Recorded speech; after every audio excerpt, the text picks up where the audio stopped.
We need to suffer patiently not only the burden of being ill, but being ill with the particular illness that God wants for us, among the people that he wants us to be with, and with the discomforts that he permits us to experience. St. Francis de Sales. The old abbess had that familiar twinkle in her eye when I popped the question. Only one eye was visible at the time, as a black patch secured by her glasses covered the other. The left side of her face had been paralyzed by a series of mini-strokes a few weeks earlier. The mouth that had so often held smiles now turned downward, distorting her speech. During what was to be our last formal interview in November of 2001, I asked Mother Angelica what would be her next great work, her next project. She paused for a moment, brushed some cookie crumbs from her habit, since we were snacking at the time, and said in a slurred voice, "Foundations. The Lord is calling us now to give him new foundations, new monasteries. We've got a lot of nuns here, and I think that's what we're supposed to do next." At that point, Mother Angelica was in the midst of a long-desired, if rather ambitious, retirement.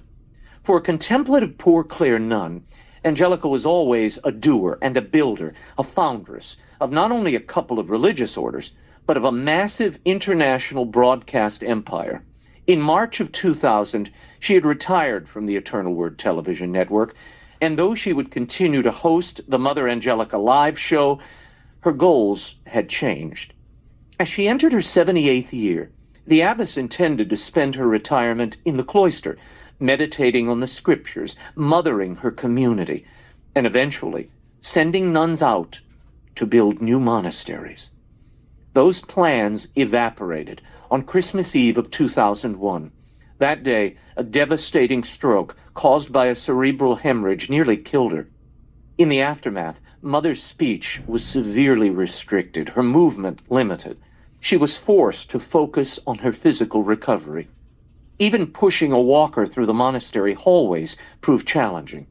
Suddenly, reading her beloved scriptures became a chore. She could no longer find the words to teach lessons to her nuns, and the hope of overseeing the construction of new contemplative houses seemed beyond reach. Long before the stroke, some of her sisters, junior professed nuns in the late 1990s, remember Mother giving them lessons in the cramped Birmingham monastery that was once their community home. In their recollection, she would scan the faces of her young daughters and on more than one occasion announce, "Prepare, sisters. The Lord will scatter you like rose petals across the land." Her young sisters would not soon forget the prophetic summons.